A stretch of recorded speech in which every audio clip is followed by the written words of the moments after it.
Ces bateaux pneumatiques de fortune, avec à leur bord des dizaines de migrants, sont au cœur du business des passeurs.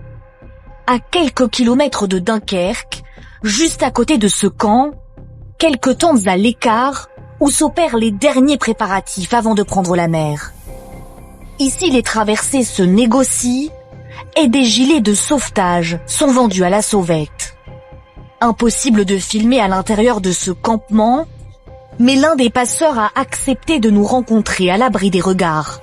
Il nous affirme être en France depuis 8 mois et œuvrer pour un réseau kurde irakien.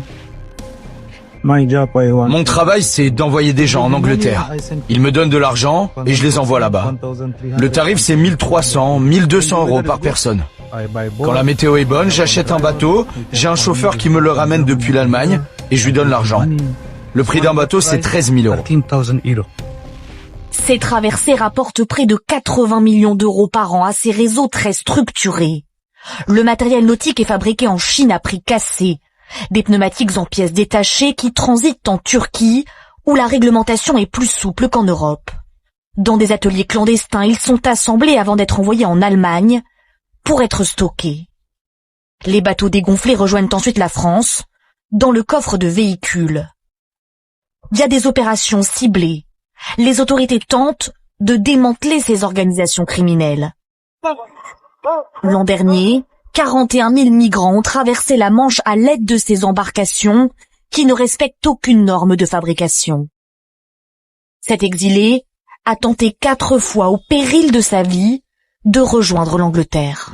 Les bateaux sont vraiment dangereux, car il n'y a aucune sécurité. Ils y mettent beaucoup trop de monde, jusqu'à 90 personnes. Pour monter dans le bateau, c'est la loi du plus fort. J'ai failli mourir, il y avait trop d'eau.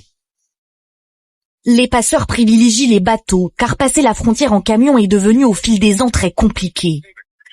Les zones portuaires sont mieux surveillées. Des caméras et des barbelés ont été installés près du tunnel sous la Manche. On a aujourd'hui des phénomènes de taxi-boat où la mise à l'eau du navire ne se fait pas sur la plage. Ça veut dire que vous êtes moins vulnérable à l'intervention des services de police et de gendarmerie. On ne fait pas des interpellations de la même manière sur une plage et à terre qu'en mer. C'est pour ça qu'il y a eu un transfert en fait vers les small boats. Des traversées extrêmement dangereuses avec des bateaux surchargés. L'année dernière, 42 migrants ont perdu la vie en empruntant ces petites embarcations